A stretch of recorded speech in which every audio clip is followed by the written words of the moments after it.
Globally തന്നെ പല വിഷയങ്ങൾ സംഭവിക്കുന്നുണ്ട്. അതിൽ മിഡിൽ ഈസ്റ്റ് ആണ് നമ്മൾ ഇതിനകത്ത് പ്രധാനമായിട്ട് നോക്കുന്നത്. യൂറോപ്പിൽ നടക്കുന്ന വിഷയങ്ങൾ ഞാൻ അടുത്ത വീഡിയോയിൽ ഇടാം. ഈ video full and full middle east തന്നെയാണ്. കാരണം മിഡിൽ ഈസ്റ്റിൽ നടക്കുന്നത് പറഞ്ഞാൽ ഇസ്രായേലിൽ ഇന്ന് 4 മൃതശരീരങ്ങൾ റിലീസ് ചെയ്യപ്പെട്ടു. കുട്ടികളായിട്ട് പിടിച്ചുകൊണ്ട് പോയവരിൽ മരണപ്പെട്ട 4 മൃതശരീരങ്ങൾ, 2 കുട്ടികൾ, പിന്നെ ആ കുട്ടികളുടെ അമ്മ, അതേപോലെ തന്നെ പിന്നെ ഒരു വയസ്സായ ഒരാൾ. ഈ 4 പേരുടെയും മൃതശരീരം ഹമാസ് സ്റ്റേജിൽ എടുത്ത് വെച്ച് അവിടെ സ്റ്റാഗറിംഗ് മാർച്ചാണ് നടത്തിയത്. ഈ സ്റ്റാഗറിംഗ് മാർച്ച് ഇപ്പോൾ ഒരു ഗ്ലോബൽ അറ്റൻഷൻ പിടിച്ചു പറ്റിയിരിക്കുകയാണ്. നമ്മൾ ഹമാസ് ഈ ഒരു ബന്ദികളെ റിലീസ് ചെയ്ത് തുടങ്ങിയപ്പോഴേ നമ്മൾ പറഞ്ഞിട്ടുണ്ടായിരുന്നു, ഇവരുടെ ഈ ഒരു പ്രഹസനം ശരിയല്ല.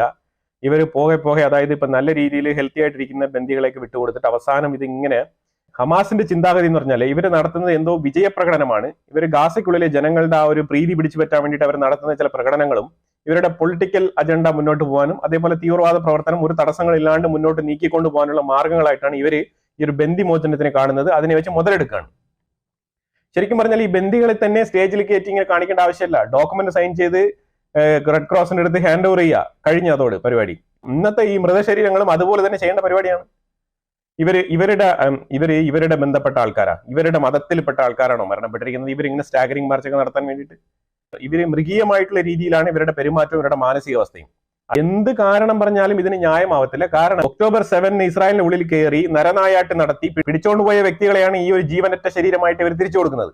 അപ്പൊ ആ ഒരു സാഹചര്യത്തിൽ ഇത് ഗ്ലോബൽ അറ്റൻഷൻ നേടും. ഈ ഗ്ലോബൽ അറ്റൻഷൻ നേടുന്നത് ഹമാസിനെ സംബന്ധിച്ചിടത്തോളം ഇതൊരു തോൽവിയായിട്ട് തന്നെ കരുതപ്പെടും. കാരണം വേറെ ഒന്നുമല്ല, ജർമ്മനിയുടെ ഫോറിൻ അംബാസിഡർ പൊട്ടിത്തെറിച്ചുകൊണ്ടാണ് സംസാരിച്ചത്. എന്താണ് സംസാരിച്ചത്? ലിമിറ്റ്ലെസ് തീവ്രവാദം ഓഫ് ഹമാസ്, ലിമിറ്റ്ലെസ്, പരിധികൾക്കപ്പുറം, അതായത് പരിധി വിട്ട രീതിയിലുള്ള തീവ്രവാദം. ജർമ്മനിയുടെ ഫോറിൻ മിനിസ്റ്റർ ഇതിനെ വിശേഷിപ്പിച്ചത് വേറൊന്നുമല്ല, ഈ യൂറോപ്യൻ യൂണിയൻ എത്രമാത്രം ഈ പാലസ്തീനൻ ജനതയ്ക്ക് വേണ്ടി നിലനിന്നു എന്നുള്ളത് നമുക്ക് എല്ലാവർക്കും ഓർമ്മയുള്ള കാര്യങ്ങളാണ്. അതേ ജർമ്മനിയുടെ ഫോറിൻ അംബാസഡറാണ് ഇങ്ങനെ തിരിഞ്ഞ് സംസാരിക്കുന്നത്. കാര്യം വേറെ ഒന്നുമല്ല, ഇത് മൃഗീയമാണ്, പൈശാചികമാണ്. ഈ രീതിയിലേ ഇതിനെ വിശേഷിപ്പിക്കാൻ പറ്റൂ, അതിലുപരി വേറെ വാക്കുകളില്ല എന്നുള്ളതാണ്. അപ്പം സ്റ്റാഗറിംഗ് സെറമണി നിരുപാധികം പരാജയപ്പെട്ടിരിക്കുകയാണ്. ഈ സ്റ്റാഗറിംഗ് സെറമണി ഒരു രീതിയിലും അർഹിക്കുന്ന കാര്യമല്ല. ലോകമെമ്പാടുമുള്ള രാജ്യങ്ങൾ ഇതിനെ കണ്ടംപ്റ്റ് ചെയ്യാണ്. പക്ഷേ അറബ് രാജ്യങ്ങളൊന്നും തന്നെ ഇതിനെക്കുറിച്ച് ഒരു മിണ്ടാട്ടം ഇല്ല എന്നുള്ളതാണ്. അവരൊക്കെ ഇതിനെ സൈലന്റ് ആയിട്ട് ചിലപ്പം ഓക്കെ പറയുന്നതായിരിക്കും. IDF ഇന്ന് ഗാസയ്ക്കുള്ളിൽ ഒരു വാണിംഗ് ഫയറിംഗ് നടത്തിയിട്ടുണ്ടായിരുന്നു. അതായത് ട്രൂപ്സിന് നേരെ ഒരു കാറ് പാഞ്ഞടുക്കുകയും അതിനൊരു വാണിംഗ് വെടിവെപ്പ് അതാണ് നടത്തിയത്. പക്ഷേ പാലസ്തീനിയൻ പത്രം റിപ്പോർട്ട് ചെയ്തിരിക്കുന്നത് ഒരാൾ കൊല്ലപ്പെട്ടു എന്നാണ്. അപ്പൊ അതിനൊരു ക്ലാരിഫിക്കേഷൻ ആണ് IDF കൊടുത്തിരിക്കുന്നത്. നമ്മൾ നടത്തിയത് വാണിംഗ് ആയിട്ടുള്ള വെടിവെപ്പാണ്. അത് കാറിന്റെ മേളിലല്ല വെടിവെച്ചത്, നിലത്താണ് വെടിവെച്ചത്. എന്നിട്ടാണ് ഇവന്മാർ ഇങ്ങനെ വാർത്ത കൊടുത്തിരിക്കുന്നത്. അപ്പൊ ഇത് കുക്ടപ്പ് സ്റ്റോറിയാണെന്നുള്ളത് പറയാൻ വേണ്ടിയിട്ടാണ് ഈ ഒരു വാർത്ത പ്രസിദ്ധീകരിച്ചിരിക്കുന്നത്. 4 ബോഡീസുമായിട്ട് ബന്ധപ്പെട്ട സ്റ്റാഗറിംഗ് സെറമണിക്ക് ഒരു മുഖ്യ അതിഥി ഉണ്ടായിരുന്നു, ഒരു guest, chief guest, Mohammed Abu Warda. ഈ മുഹമ്മദ് അബു വർദ എന്ന് പറഞ്ഞ ഈ ഒരു തീവ്രവാദിയാണ് അവർ വിളിച്ചുകൊണ്ട് വന്നത്. ഇത് 45 യഹൂദന്മാരെ കൊലപ്പെടുത്തിയ കേസിലെ പ്രതിയാണ്. ഇവനെ കഴിഞ്ഞ ഒരാഴ്ചയ്ക്ക് മുമ്പാണ് ഇസ്രായേൽ ജയിലിൽ നിന്ന് റിലീസ് ചെയ്തത്. ആ സെയിം വ്യക്തിയെ വിളിച്ചുകൊണ്ട് വന്ന് ആ ഒരു സെറമണിക്ക് ചീഫ് ഗസ്റ്റ് ആയിട്ട് കൊണ്ടുവന്ന് ഈ ഒരു സ്റ്റാഗറിംഗ് സെറമണി നടത്തിയിട്ടാണ് ഈ ഒരു 4 ബോഡികളെയും റെഡ് ക്രോസിന് ഹാൻഡ് ഓവർ ചെയ്തത്. ഇതും ഇസ്രായേൽ നോട്ട് ചെയ്യുന്നുണ്ട്. ഖാൻ യൂനിസ് ഭാഗത്ത് വെച്ചിട്ടാണ് ഈ ഒരു സ്റ്റേജും ഈ ഒരു സ്റ്റാഗറിംഗ് സെറമണിയൊക്കെ അവർ നടത്തിയത്. ഈ 4 പേരുടെയും ജീവനറ്റ ശരീരങ്ങൾ ഇസ്രായേലിന്റെ ഉള്ളിലെത്തി അവർ ഫോറൻസിക് ടെസ്റ്റിന് വേണ്ടി അയച്ചിരിക്കുകയാണ്. ഇനി അത് കഴിഞ്ഞ പാടെ കുടുംബങ്ങൾക്ക് കൈമാറുന്നതായിരിക്കും. അത് ഇസ്രായേലിന്റെ ഫ്ലാഗ് കൊണ്ട് അവിടെ അലങ്കരിച്ചിരിക്കുകയാണ്. അതുപോലെ തന്നെ ഇസ്രായേലിന്റെ ഉള്ളിൽ they are expecting this bodies. അപ്പൊ അതുകൊണ്ട് അവിടെ ഓൾറെഡി തന്നെ പ്രിപ്പയർഡ് ആണ്. Israelis are prepared to receive this bodies. So അവിടെ ആ രീതിയിലുള്ള അറേഞ്ച്മെന്റ്സ് ആണ് കാണാൻ കഴിയുന്നത്. അപ്പൊ അതുകൊണ്ട് തന്നെ ആ കാര്യങ്ങളുമായിട്ട് മുന്നോട്ട് പോവാണ് ഇസ്രായേൽ. ഇന്നത്തെ ദിവസം മൊത്തം അവിടെ ഈ ഒരു ദുഃഖത്തിന്റെ ഒരു ദിവസമായിട്ട് തന്നെയാണ് അവിടെ മുന്നോട്ട് പോകുന്നത്. Egyptian president Abdel Fattah al CC exposed. അതാണ് ഇതിൽ നമ്മൾ ഏറ്റവും കൂടുതൽ നമ്മൾ കൊടുക്കുന്ന ഒരു ഹെഡിങ് തന്നെ ഇതാണ്. കാരണം വേറെ ഒന്നല്ല, ഇയാൾ ഒരു 3 മിസ്റ്റേക്കുകൾ ചെയ്തിട്ടുണ്ട്. ഈ 3 മിസ്റ്റേക്കുകൾ ഗാസയെ എങ്ങനെ ബാധിക്കാൻ പോകുന്നുള്ള കാര്യങ്ങളാണ് ഇവിടെ പറയാൻ പോകുന്നത്.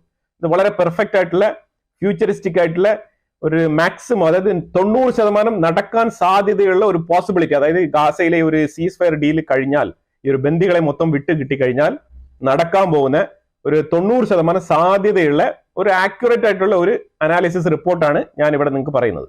2 ദിവസങ്ങൾക്ക് മുമ്പ് ജെറുസലേം എന്ന് പറഞ്ഞ ആ ഒരു സ്ഥലത്തെ കുറിച്ച്, ഈ ടെമ്പിൾ മൗണ്ട് ഇരിക്കുന്ന ആ ഒരു ജെറുസലേം ഇന്റർനാഷണൽ സോൺ ആയിട്ടിരിക്കുന്ന ആ ഒരു സോണിനെ കുറിച്ച് നെതന്യാഹു വളരെ പവർഫുൾ ആയിട്ടുള്ള ഒരു സ്പീച്ചാണ് നടത്തിയത്. അപ്പൊ ആ എൻറ്റയർ സ്പീച്ച് ഞാൻ ഇവിടെ പറയാൻ ആഗ്രഹിക്കുന്നില്ല. കാരണം അത് ആ രീതിയിലാണ്, ആ ഒരു ഡെപ്തിലാണ് അവരുടെ ചരിത്രപരമായിട്ടുള്ള പ്രാധാന്യം ഏതാണ്ട് 4000 വർഷങ്ങൾക്ക് മുമ്പുള്ള ചരിത്രം മുതലേ സ്പെൽ ചെയ്തുകൊണ്ടാണ് ബെഞ്ചമിൻ നെതന്യാഹു കാര്യങ്ങളൊക്കെ വളരെ വ്യക്തമായിട്ടും സ്പഷ്ടമായിട്ടും സംസാരിച്ചത്. ഇസ്രായേൽ രാജ്യത്തുള്ള ഓരോരുത്തർക്കും അത് കേൾക്കുമ്പോഴത്തേക്കും ശരിക്കും പറഞ്ഞാൽ ഒരു ഗൂസ് ബംസ് വരുന്ന ഒരു സ്പീച്ച് തന്നെയാണ്.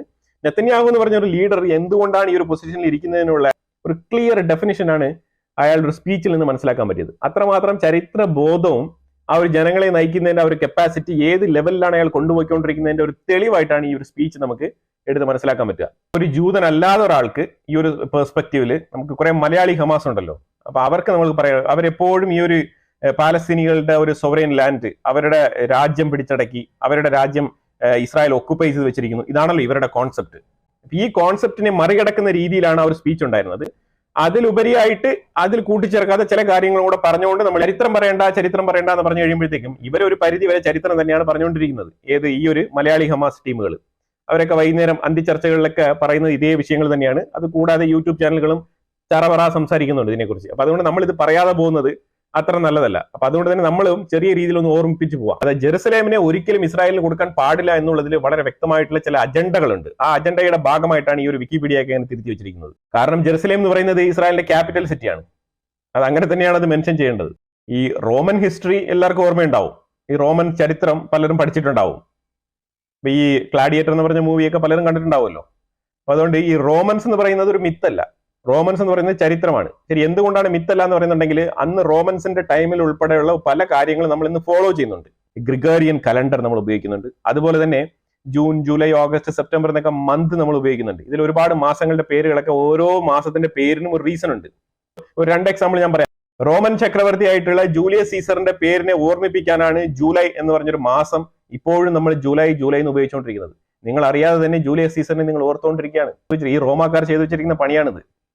ഇതുപോലെ എത്രയോ കാര്യങ്ങളിൽ നമ്മൾ അറിയാതെ തന്നെ റോമൻസിന്റെ ആ ഒരു കൾച്ചർ നമ്മൾ പിന്തുടർന്ന് പോകുന്നു എന്നുള്ളത് ഓർമ്മിപ്പിക്കാനാണ് ഞാൻ പറഞ്ഞത്.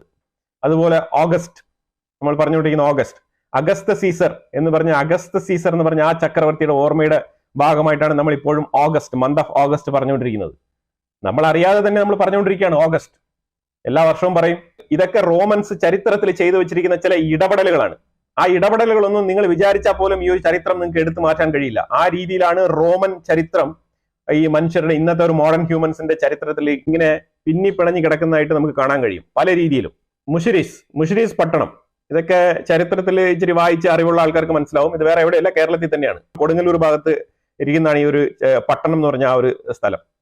ആ ഒരു പട്ടണം അവിടെ ഗവേഷണം നടപ്പുണ്ട്. KCHR, Kerala council four historical research. അതിന്റെ താഴെയാണ് അവിടെ റിസർച്ച് വർക്കുകൾ നടക്കുന്നത്. അവിടെ ഒരുപാട് റോമൻസിന്റെ കോയിൻസും പോട്രീസ് ഒക്കെ കണ്ടെടുത്തതായിട്ടുള്ള തെളിവുകൾ നമ്മുടെ കേരളത്തിൽ തന്നെ ഉണ്ട് എന്നുള്ളതാണ് മനസ്സിലാക്കേണ്ടത്. അപ്പൊ അതുകൊണ്ട് റോമൻസ് ഒരു മിത്താണെന്ന് പറഞ്ഞുകൊണ്ട് വരണ്ട, റോമൻസ് മിത്തല്ല. അപ്പൊ ആ റോമാക്കാർ ആക്രമിച്ചതാണ് AD 70 ജെറുസലേം ടെമ്പിൾ ആക്രമിച്ചത്. ഇത് ട്രൂ ആണ്, ഇത് സത്യസന്ധമായ കാര്യമാണ്. അല്ലാതെ ചരിത്രത്തിൽ പോകണ്ട അങ്ങനെയൊക്കെ പറഞ്ഞു കഴിഞ്ഞാൽ അങ്ങനെയൊന്നുമല്ല. ഇത് ഫാക്ട് ആണ് പറഞ്ഞുകൊണ്ടിരിക്കുന്നത്.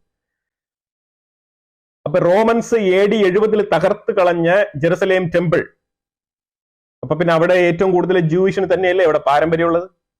AD 70 എവിടെ കിടക്കുന്നത്? 1400 എവിടെ കിടക്കുന്നത്? AD 70 ആണോ 1400? അപ്പൊ അതുകൊണ്ട് ചരിത്രം ഒന്നും ഇവിടെ പറഞ്ഞ് വലിയ രീതിയിൽ സ്ഥാപിക്കാൻ നിൽക്കണ്ട. അല്ല, നിങ്ങൾ ഫാക്ട് അങ്ങ് മനസ്സിലാക്കിയാൽ മതി. ഈ ഒരു ജെറുസലേം, ഇസ്രായേൽ എന്നൊക്കെ പറഞ്ഞ ഈ ഒരു ലാൻഡ് മൊത്തത്തിൽ യഹൂദനുള്ളതാണ്. അല്ലാതെ അവിടെ പാലസ്തീനികൾക്ക് വേണമെങ്കിൽ താമസിക്കാം, സന്തോഷത്തോട് താമസിക്കാം. അതങ്ങനെ വേണം മനസ്സിലാക്കേണ്ടത്. അല്ലാതെ ഒമർ ബിൻ അൽ ഖത്താബ് പോയിട്ട് ആക്രമിച്ചെടുത്തില്ലേ, ഖലീഫറ്റിന്റെ ഭാഗമായിട്ട്, ഒരു ഇസ്ലാമിക് റെവല്യൂഷന്റെ ഭാഗമായിട്ട് പോയിട്ട് പിടിച്ചെടുത്തതില്ലേ. അപ്പൊ അത് പിടിച്ചെടുത്തത് തന്നെയാണ്.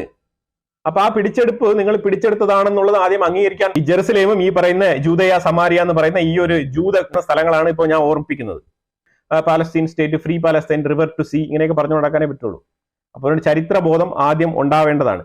അല്ലാതെ റിയാലിറ്റി മറച്ചു വെച്ചിട്ട് ഞങ്ങള് ഈ ഞാനൊരു പ്രത്യേക സ്ഥലം വരെ കുഴിക്കൂ, ചരിത്രം എനിക്ക് എത്ര വരെ ആവശ്യമുണ്ടോ അതുവരെ കുഴിച്ചവിടെ നിർത്തും, അതിനപ്പുറത്ത് ഞാൻ കുഴിക്കൂല എന്നുണ്ടെങ്കിൽ അത് മറ്റുള്ളവരുടെ തെറ്റല്ല, അത് കുഴിക്കുന്ന നിന്റെയും നീ എടുക്കുന്ന തീരുമാനത്തിന്റെയും തെറ്റാണ്. ചരിത്രം ചകഞ്ഞു നോക്കുമ്പോഴത്തേക്കും നമുക്ക് ആവശ്യപ്പെട്ട സ്ഥലം വരുമ്പോഴത്തേക്കും നിർത്തിയിട്ട് പോകാൻ പാടില്ല. അങ്ങ് ആഴത്തിലങ്ങ് കുഴിച്ചങ്ങ് ദൂരെ പോകുമ്പോഴത്തേക്കും നമുക്ക് മനസ്സിലാവും കാര്യങ്ങൾ. അപ്പൊ ആഴത്തിൽ കുഴിക്കാനാണ് പറയുന്നത്, അല്ല 48 നിർത്തിക്കളയല്ലേ. പിന്നെ ഈ ഹിജ്രി കലണ്ടർ എന്ന് പറഞ്ഞ ആ ഒരു ഇസ്ലാമിക് കലണ്ടർ, ആ കലണ്ടർ തന്നെ ഒരു കോപ്പിയാണ്. അത് വേറെ ഒന്നുമല്ല, അന്ന് അറബ് ഭാഗത്ത് മദീന ഉൾപ്പെടെയുള്ള ഭാഗങ്ങളിലൊക്കെ താമസിച്ചിരുന്ന ജൂവിഷ് ഉപയോഗിച്ചുകൊണ്ടിരുന്ന കലണ്ടറാണ് ഈ ഒരു ജൂവിഷ് കലണ്ടർ. ആ കലണ്ടറിൽ നിന്നും കോപ്പി അടിച്ചതാണ് ഈ ഒരു ഹിജ്രി കലണ്ടർ. അത്രയേ ഉള്ളൂ. അത് മൂൺ സൈക്കിൾ അനുസരിച്ചുള്ള കലണ്ടർ, അത്രയേ ഉള്ളൂ. അതിന് വലിയ പ്രസക്തിയൊന്നുമില്ല. കാരണം അന്നത്തെ ഒരു നോളജ് അനുസരിച്ച് ഈ മൂണാണ് ഇങ്ങനെ വന്ന് പോകുന്നത് 14 days once. അപ്പൊ വളരെ എളുപ്പത്തിൽ ഒരു കലണ്ടർ രൂപീകരിക്കാൻ ഈ ഒരു മൂൺ സൈക്കിളാണ് ഏറ്റവും എളുപ്പം. അതുകൊണ്ടാണ് ഒരു മൂൺ കലണ്ടർ വളരെ എളുപ്പത്തിൽ ഉപയോഗിച്ചുകൊണ്ടിരുന്നത്. പിന്നെ എർത്തിന്റെ റൊട്ടേഷൻ ആ സൈക്കിളൊക്കെ കണ്ടെത്തി അതൊക്കെ വളരെ ആക്യുറേറ്റ് ആയിട്ടുള്ള കലണ്ടറൊക്കെ വന്നതാണ് ഈ ഗ്രിഗോറിയൻ കലണ്ടർ. അതിൽ തന്നെ ഒരു ചെറിയ വ്യത്യാസം ഉണ്ട്. 4 വർഷം കൂടുമ്പോഴത്തേക്ക് നമ്മളൊരു കറക്ഷൻ ചെയ്യേണ്ടതുണ്ട്. ആ കറക്ഷൻ ആണ് ഈ ഒരു ഫെബ്രുവരി 29. ഒരുപാട് ഇൻഫർമേഷൻ അതിനകത്ത് പറഞ്ഞു പോയി. അപ്പൊ എന്തായാലും നമ്മളിപ്പോൾ ഈജിപ്തിലേക്ക് വരാം. Egyptian president Abdul Fattah al CC ചെയ്ത മിസ്റ്റേക്ക്, 3 മിസ്റ്റേക്കാണ് അയാൾ ചെയ്തത്. ആദ്യത്തെ ഡിപ്ലോമാറ്റിക് മിസ്റ്റേക്ക്, ട്രംപുമായിട്ടുള്ള മീറ്റിംഗ് ക്യാൻസൽ ചെയ്തത് അയാൾ ചെയ്ത ഒരു ആദ്യത്തെ മിസ്റ്റേക്കാണ്. അത് ക്യാൻസൽ ചെയ്യാൻ പാടില്ല. ജോർദാൻ രാജാവ് എന്താണ് ചെയ്തത്? പോയി വളരെ മാന്യമായിട്ട് സംസാരിച്ച് പിരിഞ്ഞു അല്ലെ. പിന്നീട് അയാൾ വന്നിട്ട് അയാൾ വിയോജിപ്പോ അയാൾക്ക് യോജിപ്പോ എന്ത് വേണമെങ്കിലും അയാൾ രേഖപ്പെടുത്തിക്കോട്ടെ. പക്ഷെ പോയി മാന്യമായി കണ്ടു, സംസാരിച്ചു, മടങ്ങി. ആ ഒരു മിനിമം ഡീസൻസി കാണിക്കാൻ അബ്ദുൽ ഫത്താഹ് അൽ സിസി തയ്യാറായില്ല എന്നുള്ളതാണ്. അത് നമ്പർ 1 മിസ്റ്റേക്ക്. അപ്പൊ ഇത് എങ്ങനെയാണ് ബാധിക്കാന്ന് പറഞ്ഞാൽ, ട്രംപ് എന്ന് പറഞ്ഞൊരു വ്യക്തി ബൈഡനെ പോലെയല്ല. അതുകൊണ്ട് ട്രംപ് ഇപ്പൊ ഈ അബ്ദുൽ ഫത്താഹ് അൽ സിസി ചെയ്ത ഈ ഒരു കാര്യം ഓർത്തു വെച്ചിരിക്കും, ഉറപ്പാണ്. ഇത് ഓർത്തു വെച്ചിട്ട് പുള്ളി എങ്ങനെയാണ് പ്രതികരിക്കാൻ പോകുന്നത്? പുള്ളി ഉടനെ ഫോൺ വിളിച്ചിട്ട് നീ എന്തേ വന്നില്ല എന്നൊക്കെ ചോദിച്ചിട്ടോ? അങ്ങനെയൊന്നുമില്ല. ട്രംപിന്റെ പവർ വെച്ചിട്ട് പ്രതികരിക്കും. ആ പവർ വെച്ചിട്ട് പ്രതികരിക്കുമ്പം അബ്ദുൽ ഫത്താഹ് അൽ സിസിക്ക് എവിടം കൊണ്ട് തീർക്കണമെന്ന് അറിയാത്ത രീതിയിൽ കിടന്ന് വെപ്രാളപ്പെടേണ്ട ഒരു അവസ്ഥ ഉണ്ടാവും. അത് ഉറപ്പായിട്ടുള്ള കാര്യമാണ്. Donald Trump, he will never forget, he will always remember that Abdul Fattah al Sisi cancelled Trump's meeting. American പ്രസിഡന്റിനോട് കാണിച്ച ഒരു ഡിസ്റെസ്പെക്ട്ഫുൾ ആയിട്ടുള്ള ഒരു ആക്ട് ആയിട്ടാണ് ട്രംപ് അതിനെ വിലയിരുത്തുക. അമേരിക്കയെ അങ്ങനെ തന്നെയാണ് വിലയിരുത്തുന്നത്. നമ്പർ 1 മിസ്റ്റേക്ക്, ഒരു ബിഗ് മിസ്റ്റേക്ക് ആണ്. 2017 Trump Arab league meeting address ചെയ്ത സമയത്ത് വളരെ വ്യക്തമായിട്ട് സംസാരിച്ചിട്ടുണ്ടായിരുന്നു. ഒരു ഫുൾ സ്പീച്ച് ഉണ്ട്. ഫുൾ ആൻഡ് ഫുൾ തീവ്രവാദത്തിനെ കുറിച്ചാണ് പറഞ്ഞിരിക്കുന്നത്. അതായത് ഡ്രൈവ് ദം ഔട്ട് എന്നാണ് പറഞ്ഞത്. അങ്ങനെ ദൂരെ പിറക്കി കളയി ഒരു തീവ്രവാദികളെ എന്നുള്ള വളരെ കൃത്യമായിട്ടുള്ള നിർദ്ദേശമാണ് കൊടുത്തത് 2017. അന്ന് ഈ അറബ് രാജ്യങ്ങൾ മൊത്തം തലയും കുനിച്ചിരുന്ന് കേട്ടോണ്ടിരുന്നതാണ് ഇത് മൊത്തം. ഇനി ഏത് മുഖം വെച്ചിട്ടാണ് പോയി നെഗോഷിയേറ്റ് ചെയ്യാൻ പോകുന്നത്? മിസ്റ്റേക്ക് നമ്പർ 2, അമേരിക്ക ഓൾറെഡി ഒരു ഗാസ പ്ലാൻ പ്രപ്പോസ് ചെയ്തു. എന്നിട്ട് അബ്ദുൽ ഫത്താഹ് അൽ സിസി അയാളുടെ സ്വന്തം പ്ലാൻ അങ്ങ് ഇടുകയാണ്. അതായത് ഒരു അമേരിക്കൻ പ്രസിഡന്റ് ഉണ്ട്, അപ്പൊ അയാളെ പോയി കണ്ടിട്ടുമില്ല, സംസാരിച്ചിട്ടില്ല, ഒന്നും ചെയ്തിട്ടില്ല. എന്നിട്ട് അയാൾ ഒരു പ്ലാൻ പറഞ്ഞിട്ടുണ്ട്. അയാളുടെ പ്ലാനിനെ മറികടക്കുന്ന രീതിയിൽ നീ ഒരു സ്വന്തം പ്ലാൻ തയ്യാറാക്കുകയാണ്. നീ അറ്റ്ലീസ്റ്റ് പോയി കണ്ട് സംസാരിച്ചിട്ട് വന്നിട്ട് ഞാനൊരു പ്ലാൻ തയ്യാറാക്കട്ടെ എന്ന് ചോദിച്ചിട്ട് നിനക്ക് ചെയ്തുകൂടെ? കാരണം വേറെ ഒന്നുമില്ല, നീ അമേരിക്കയെ പോലെ ബോൾഡ് ആയിട്ട് ഇങ്ങനെ നിൽക്കുന്ന ഒരു രാജ്യമാണെങ്കിൽ ഓക്കെ. നീ അമേരിക്കയുടെ നക്കാപ്പിച്ച മേടിച്ച് 1.4 ബില്യൺ 5 ബില്യൺ 6 ബില്യൺ കണക്കിൽ പൈസ മേടിച്ച് ജീവിച്ചുകൊണ്ടിരിക്കുന്ന രാജ്യമാണ് നീ. അപ്പൊ പിന്നെ നീ തീർച്ചയായിട്ടും പോയി സംസാരിക്കേണ്ട ഒരു ചുമതല നിനക്കുണ്ടല്ലോ. ആ റെസ്പോൺസിബിലിറ്റി നീ കാണിച്ചില്ല. എന്നിട്ട് Abdul Fattah al CC America ഉണ്ടാക്കിയ പ്ലാനിന് ബദൽ പ്ലാൻ ഉണ്ടാക്കുകയാണ്. ഇവൻ സൗദി അറേബ്യ ഉണ്ടാക്കിയിട്ടില്ല ബദൽ പ്ലാൻ, ഖത്തർ ഉണ്ടാക്കിയിട്ടില്ല ബദൽ പ്ലാൻ. അമേരിക്കയുമായിട്ട് അമേരിക്കൻ ചേരിയിലുള്ള മെയിൻ ആയിട്ടുള്ള രാജ്യങ്ങൾ, ഈവൻ UAE പോലും സജസ്റ്റ് ചെയ്തിട്ടില്ല ബദൽ പ്ലാൻ. പക്ഷേ ഈജിപ്ത് ബദൽ പ്ലാൻ ഉണ്ടാക്കി. അബ്ദുൽ ഫത്താഹ് അൽ സിസി ഉണ്ടാക്കിയ ഒരു പ്ലാൻ ആണെന്ന് കേൾക്കുന്ന ആ മൊമെന്റിൽ തന്നെ ഇത് ചുരുട്ടിക്കൂട്ടി ചവിട്ടൂട്ടയിലിടും. ഉറപ്പാണ്. ഈജിപ്തിൽ നിന്നും നല്ലൊരു പ്ലാൻ ഒരിക്കലും വരില്ല. അവര് തീവ്രവാദികൾക്ക് അനുകൂലമായിട്ടുള്ള പ്ലാൻ മാത്രമേ അവിടെ നിന്ന് വരുള്ളൂ. അത് കാലാകാലങ്ങളിൽ തെളിയിക്കപ്പെട്ട കാര്യമാണ്. കാരണം ഹമാസ് എന്ന് പറയുന്നത് ഈജിപ്തിന്റെ പ്രോക്സിയാണ്. ഈജിപ്തിനെ ഗാസയിൽ നിന്നും സൈനായ് മൗണ്ടിൽ നിന്നും വരെ ഒതുക്കിയ ഒരു മൂലയിൽ ഒതുക്കിയതിന്റെ പ്രതികാര നടപടിയാണ് അവർ ഇപ്പോഴും ഹമാസിനെ വെച്ച് നടത്തിക്കൊണ്ടിരിക്കുന്നത്. ഞാൻ പലപ്പോഴായിട്ട് പറഞ്ഞിട്ടുണ്ട്, ഈ ഒരു ബ്രദർഹുഡ് ഐഡിയോളജിയുടെ മൊത്ത ഹോൾസെയിൽ എക്സ്പോർട്ടർ തന്നെ ഈ ഒരു ഈജിപ്റ്റ് ആയിരുന്നു. അവിടെയാണ് ഏറ്റവും കൂടുതൽ ഈ ഒരു ഓട്ടോമൻ എംപയറിന്റെ ആ ഒരു അവസാന കാലഘട്ടത്തിൽ ഈജിപ്തിലാണ് ഇത് രൂപീകരിക്കുന്നത്. ഈ ബ്രദർഹുഡ് ഐഡിയോളജി, ഇതിന്റെ ബേസിക് തായ്വേരുകളൊക്കെ കിടക്കുന്നത് തുർക്കിയിലാണെങ്കിലും ഇത് ആധികാരികമായിട്ട് എസ്റ്റാബ്ലിഷ് ചെയ്യപ്പെട്ടത് ഈ ഈജിപ്തിലാണ്. ഈ ഒരു അബ്ദുൽ ഫത്താഹ് അൽ സിസിക്ക് ഇസ്രായേലിനോട് വാശിയുണ്ടോ എന്ന് ചോദിച്ചാൽ ഉണ്ട്. ഇസ്രായേലിനെ എതിർക്കാനുള്ള ഒരു മാനസികാവസ്ഥയുണ്ടോ എന്ന് ചോദിച്ചാൽ ഉണ്ട്. ഇസ്രായേലിനെതിരെ തീവ്രവാദ നടപടി ചെയ്യുമോ എന്ന് ചോദിച്ചു കഴിഞ്ഞാൽ ചെയ്യുമെന്ന് തന്നെ പറയാം. കാരണം 6 വർഷങ്ങൾക്ക് മുമ്പ് ഇതേ അബ്ദുൽ ഫത്താഹ് അൽ സിസി തന്നെ ഇസ്രായേലിനെ ഈജിപ്ഷ്യൻ ആർമി ക്രഷ് ചെയ്ത് കളയാനുള്ള പവർ ഉണ്ട് എന്നുള്ള നിലയിലുള്ള സംസാരിച്ചത്.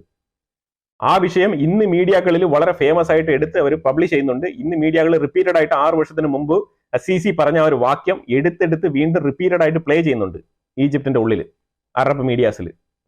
എന്തുകൊണ്ടാണ്? അടുത്ത മിസ്റ്റേക്ക് ഇയാൾ ചെയ്തുകൊണ്ടാണ്. ഇതിനു മുമ്പും ഇതേപോലെ പല പ്ലാനുകൾ കൊണ്ടുവന്നിട്ടുണ്ടല്ലോ അറബ്സ്. ഇത്രയും കാലം അറബികളുടെ പ്ലാനിന് ഒത്തു തന്നെയാണല്ലോ ഈ ഒരു ഗാസ റീസെറ്റിൽമെന്റ് നടത്തിക്കൊണ്ടിരുന്നത്. എന്നിട്ട് എന്തുണ്ടായി? എന്തെങ്കിലും മാറ്റം ഉണ്ടായോ? അപ്പൊ ഇപ്പൊ നിങ്ങൾ കൊണ്ടുവരുന്ന പ്ലാൻ കൊണ്ട് നിങ്ങൾ എന്ത് പ്ലാൻ കൊണ്ടുവരുന്നു, ഗാസയിലെ ജനങ്ങൾ എങ്ങനെ കൺവീനിയന്റ് ആയിട്ട് ജീവിക്കും എന്നുള്ളതല്ല ഇവിടുത്തെ ഐഡിയ. ഇവിടുത്തെ ഐഡിയ ഇസ്രായേലിന്റെ മേളിൽ എങ്ങനെ നിങ്ങൾ ആക്രമണം നടത്താതെ തടയും, അതാണ് ഐഡിയ. ഈ പൊട്ടന്മാരും തന്നെ ആ രീതിയിൽ വർക്ക്ഔട്ട് ചെയ്തിട്ടല്ല ഈ പ്ലാൻ ഉണ്ടാക്കുന്നത്. ഈ പൊട്ടന്മാരെല്ലാം തന്നെ വർക്ക് ചെയ്ത് പ്ലാൻ ഉണ്ടാക്കുന്നത് ഗാസയിലെ ജനങ്ങളെ എങ്ങനെ നമ്മൾ സുഭിക്ഷമായിട്ട് ജീവിപ്പിക്കും, അവരെ എങ്ങനെ തീറ്റിപ്പോറ്റും, അവർക്ക് എങ്ങനെ നല്ല രീതിയിലുള്ള അക്കോമഡേഷൻ ഇവരെ മാറ്റി നിർത്തിക്കൊണ്ട് പണിത് കൊടുക്കും. ഇങ്ങനെയുള്ള കാര്യങ്ങളാണ് യുവമാർ ബിൽഡ് ചെയ്തുകൊണ്ട് പോകുന്നത്. യുവമാർക്ക് ഇതുവരെ അൾട്ടിമേറ്റ് ആയിട്ട് എന്താണ് ട്രംപ് പറഞ്ഞത്, എന്താണ് അൾട്ടിമേറ്റ് ആയിട്ട് ഈ ഒരു ഗോൾ എന്താണെന്നുള്ളത് ഇതുവരെ യുവമാർക്ക് പിടികിട്ടിട്ടില്ല. ഇതാണ് യുവമാരെ പൊട്ടന്മാരെന്ന് പറയുന്നത്. മലയാളി ഹമാസിന് ആർക്കെങ്കിലും വിവരം ഉണ്ടെങ്കിൽ നിങ്ങൾ ഫോൺ വിളിച്ച് പറഞ്ഞു കൊടുക്കുക. നിങ്ങളുടെ ഹമാസ് സംഘടനയ്ക്ക് പറഞ്ഞു കൊടുക്കുക. അതായത് ഉദ്ദേശിക്കുന്ന പ്ലാൻ ഇതല്ല, ഉദ്ദേശിക്കുന്ന പ്ലാൻ വേറെയാണ്. ഇസ്രായേലിന്റെ ഉള്ളിലേക്ക് തീവ്രവാദ ആക്രമണം എങ്ങനെ തടയും, അതാണ് പ്ലാൻ. ആ കോർ ഐഡിയ ഇല്ലാതെയാണ് ഇപ്പൊ ഈ പ്ലാൻ ഉണ്ടാക്കിക്കൊണ്ടിരിക്കുന്നത്. അതുകൊണ്ട് തന്നെ നിരുപാധികം ഇത് കീറി അങ്ങ് വേസ്റ്റ് ബോക്സിൽ ഇടും. ഞാൻ അതുകൊണ്ടാണ് പറഞ്ഞത് ഇതൊരു തീവ്രവാദ പ്ലാനാണ്, ഇതൊരു തീവ്രവാദത്തിനെ പ്രൊമോട്ട് ചെയ്യുന്ന രീതിയിലുള്ള പ്ലാനാണ്. അതായത് ഈ ഹമാസുകളെല്ലാം നിങ്ങൾ ഉടുപ്പൊക്കെ ഊരിയിട്ട് നിങ്ങൾ ജസ്റ്റ് കുടിലിന്റെ ഉള്ളിൽ കയറി ഇരുന്നോ, ഞാൻ നിങ്ങളെയൊക്കെ നോർമൽ സിറ്റിസൺ ആയിട്ട് ആക്കിയിട്ട് ലിസ്റ്റ് ചെയ്ത് നമുക്കങ്ങ് വീട് പണിഞ്ഞ് താമസിക്കാം, ഇതാണ് പ്ലാൻ. ഇതിനെന്താണ് ഇപ്പൊ ഇത്ര വലിയ ചിന്തിക്കാനുള്ളത്? ഇതിന് ഇനി 27-ാം തീയതി അറബ് ലീഗിൽ ഒരു മീറ്റിംഗ്, ഇനി അതെല്ലാം ഓക്കെ പറഞ്ഞ് വെരിഫൈ ചെയ്തിട്ട് ഇനി ഈ ഒരു പ്ലാനും കൂടെ പൊക്കിക്കൊണ്ട് എല്ലാവരും കൂടെ ഇനി അമേരിക്കയുമായിട്ടൊരു മീറ്റിംഗ്. എന്തിന്? ഇത് അപ്പൊ തന്നെ ചവിറ്റുകൊട്ടയിൽ ഇടാൻ പോവാണ്. നിങ്ങൾ എത്രമാത്രം സംസാരിച്ചിട്ട് ഒരു കാര്യമില്ല എന്നുള്ളതാണ്. കാരണം ഇവിടെ ഈ ഒരു ഗാസ നഷ്ടപ്പെടുന്നെങ്കിൽ അതിന്റെ full and full responsibility Abdel Fattah al സിസിക്ക് മാത്രമായിരിക്കും എന്നുള്ളത് ഞാൻ ഉറപ്പിച്ചു പറയാണ്. ഈ ഈജിപ്തിന്റെ കസിൻസ് ആണ് ഈ ഒരു ഹമാസ്. ഈജിപ്തിന്റെ കസിൻ ബ്രദറുകളാണ് ഈ ഒരു ഹമാസിനെ വെച്ചിട്ട് ഈജിപ്ത് നടത്തിക്കൊണ്ടിരിക്കുന്ന നാടകം, ഡബിൾ ഗെയിമാണ് കണ്ടുകൊണ്ടിരിക്കുന്നത്. ഈജിപ്ത് കൃത്യമായിട്ട് എക്സ്പോസ്ഡ് ആയിക്കൊണ്ടിരിക്കുന്ന ഒരു അവസ്ഥയാണ്. ഇത്രയും നാൾ ഞങ്ങൾ മീഡിയേഷൻ എന്നുള്ള നിലയിൽ അവരിങ്ങനെ അഡ്ജസ്റ്റ് ചെയ്ത് പോയി. പക്ഷെ ഇപ്പൊ ശരിക്കും എക്സ്പോസ്ഡ് ആവുകയാണ്. ഇപ്പൊ അതിന്റെ അടുത്ത മിസ്റ്റേക്ക് എക്സ്പാൻഡ് മിലിറ്ററി ഇൻ സൈനായ്. ഈ സൈനായ് ബോർഡറിന്റെ ഭാഗത്ത് മിലിറ്ററിയെ എക്സ്പാൻഡ് ചെയ്തത് വളരെ വളരെ ക്രിട്ടിക്കൽ ആയിട്ടുള്ള ഒരു മിസ്റ്റേക്ക് ആണ്. ഇത് എങ്ങനെയാണ് കാണുന്നത് പറഞ്ഞാൽ, ഇത് ശരിക്കും പറഞ്ഞാൽ ഇസ്രായേൽ സൈലന്റ് ആയിട്ടിരിക്കുകയാണ്. എന്തുകൊണ്ടാണെന്ന് പറഞ്ഞാൽ ഈ ബന്ദികളുടെ ഒരു മോചനം നടന്നു തീരട്ടെ എന്ന് പറഞ്ഞിട്ട് ഉണ്ടായിരിക്കുകയാണ്. ഇസ്രായേൽ ഓൾറെഡി തന്നെ ഇത് ബാക്ക് ഡോറിൽ അമേരിക്കയിൽ നോട്ടിഫൈ ചെയ്തു. എന്താണ്? ഡേവിഡ് അക്കോർഡ് വയലേറ്റ് ചെയ്തിരിക്കുകയാണ് ഈജിപ്ത്. ഡേവിഡ് അക്കോർഡ് എന്ന് പറഞ്ഞൊരു പീസ് ട്രീറ്റി ഉണ്ട്, 60കളിൽ ചെയ്തതാണത്. അപ്പൊ ആ ഒരു 67ന്റെ യുദ്ധത്തിൽ ചെയ്തതാണ് ഈ ഒരു പീസ് ട്രീറ്റി. ആ പീസ് ട്രീറ്റിയെ വയലേറ്റ് ചെയ്തിരിക്കുകയാണ്. ഇസ്രായേലിന് വേണമെങ്കിൽ ഇപ്പൊ ഈ മൊമെന്റിൽ അറ്റാക്ക് ചെയ്യാം ഈജിപ്തിനെ. ഇസ്രായേൽ ഇതുനാൾ വരെ സൈനായ് എന്ന് പറഞ്ഞ ആ ഒരു ബോർഡറിൽ ഒരിക്കലും അങ്ങോട്ട് കയറി ഒരു സ്ഥലം എക്സ്പാൻഡ് ചെയ്യാനോ പിടിച്ചെടുക്കാനോ ഒന്നും തന്നെ ശ്രമിച്ചിട്ടില്ല. ആ ഒരു ട്രീറ്റി അതേപോലെ ഫോളോ ചെയ്ത് പോകുന്ന ആൾക്കാരാണ് ഇസ്രായേലികൾ. പക്ഷെ അതേസമയം ഇപ്പം ഈജിപ്ത് കാണിച്ചിരിക്കുന്ന ഒരു വയലേഷൻ ആണ്. അവിടെ അവര് ആന്റി ടാങ്ക് കൊണ്ട് സ്ഥാപിച്ചിട്ടുണ്ട്, അതേപോലെ ആന്റി എയർക്രാഫ്റ്റ് സിസ്റ്റം അതും കൊണ്ട് വെച്ചിട്ടുണ്ട്. അപ്പൊ ചോദിക്കുമ്പോൾ അവർ പറയുന്ന ഉത്തരം എന്ന് പറഞ്ഞാൽ ഇവിടെ തീവ്രവാദ പ്രവർത്തനം തടയാനാണ്, ഇവിടെ മറ്റേ ഇസ്ലാമിക് സ്റ്റേറ്റ് ഉണ്ടല്ലോ അവരുടെ കാര്യങ്ങൾ തടയാനാണ്. ആ രീതിയിലുള്ള ചില മുടന്ന ന്യായങ്ങളാണ് കൊടുക്കുന്നത്. ഈ ഒരു തീവ്രവാദികളുടെ കയ്യിൽ എവിടെ നിന്നാണ് എയർക്രാഫ്റ്റ്? അവരെന്ത് F-35 വെച്ച് അടിച്ചുകൊണ്ടിരിക്കുകയാണോ? ഇത് വളരെ വ്യക്തമാണ് ഇസ്രായേലിനെതിരെയുള്ള നീക്കമാണെന്നുള്ളത് 100% ഉറപ്പുള്ള കാര്യമാണ്. കാരണം ഞാൻ 2 ദിവസത്തിന് മുമ്പേ ഒരു ഈജിപ്തിനെ കുറിച്ച് ഒരു വീഡിയോ ഇട്ട സമയത്ത് ഇത് പറഞ്ഞിട്ടുണ്ട്. ഈജിപ്ത് ചെയ്തത് വയലേഷൻ ആണ്. ഈജിപ്ത് കാണിച്ചുകൊണ്ടിരിക്കുന്ന ഒരു വിഷയം വളരെ ഡേഞ്ചർ ആണ്. Israel very soon will be addressed this issue, must be addressed. ഇത് ഇവർ അഡ്രസ് ചെയ്യും എന്നാണ് പറഞ്ഞിരിക്കുന്നത്. ഇത് വേറെ ആരുമല്ല പറഞ്ഞത്, അമേരിക്കയിൽ ഈ ജൂയിഷ് റെപ്രസെന്റേറ്റീവ് ആയിട്ടുള്ള ഒരാൾ തന്നെയാണ് പറഞ്ഞിരിക്കുന്നത്. ഇവർ ഒഫീഷ്യലായിട്ട് ഇപ്പോഴാണ് ആദ്യമായിട്ട് ഒരു സ്റ്റേറ്റ്മെന്റ് പുറത്തുവിടുന്നത് ഇസ്രായേൽ ഈ ഒരു ഈജിപ്തിന്റെ ഈ ഒരു കടന്നുകയറ്റം. കാര്യം ഞാൻ വളരെ സിമ്പിൾ ആയിട്ട് പറയാം. ഇവിടെ ഗാസ എന്നുള്ളതിൽ ഉപരിയായിട്ട് ഈ ഒരു യുദ്ധം വേറൊരു പരിണാമത്തിലേക്ക് മാറുകയാണ്. It is expanding to സൈനായ്.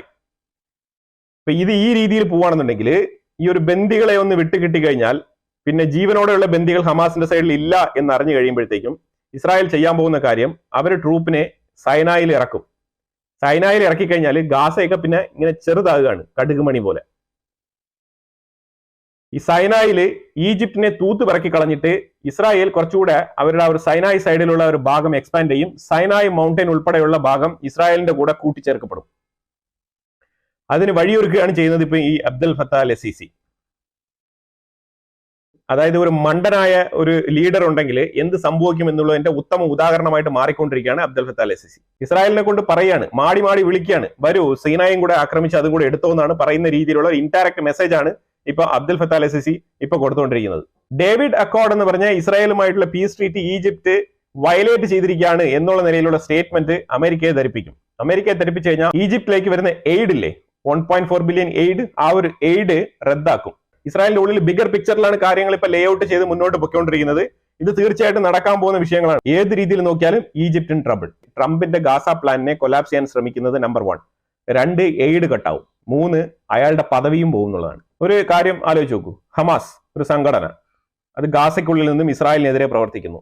അവരെ പിന്തുണച്ചുകൊണ്ട് അറബ് ലീഗ് എന്ന് പറഞ്ഞ ഒരു രാജ്യം ഈ പാലസ്തീനിയൻ പീപ്പിൾ എന്ന് പറഞ്ഞ ആ ഒരു ജനങ്ങൾക്ക് വേണ്ടി, പൊതുജനങ്ങൾക്ക് വേണ്ടി നിൽക്കുന്നു എന്നുള്ള നിലയിൽ സപ്പോർട്ട് ചെയ്യുന്ന ഈ ഒരു എൻറ്റയർ അറബ് വേൾഡ്, ഇവരൊക്കെ ഒരു പൊതുജനങ്ങളെയാണ് സപ്പോർട്ട് ചെയ്യുന്നത്, ഗാസയിലെ പൊതുജനങ്ങൾ. ഈ ഹമാസിന്റെ റിക്രൂട്ട്മെന്റ് എവിടെയാണ്? ഈ ഗാസയുടെ പൊതുജനങ്ങളിൽ നിന്നാണ് ഈ ഒരു റിക്രൂട്ട്മെന്റ് നടക്കുന്നത്.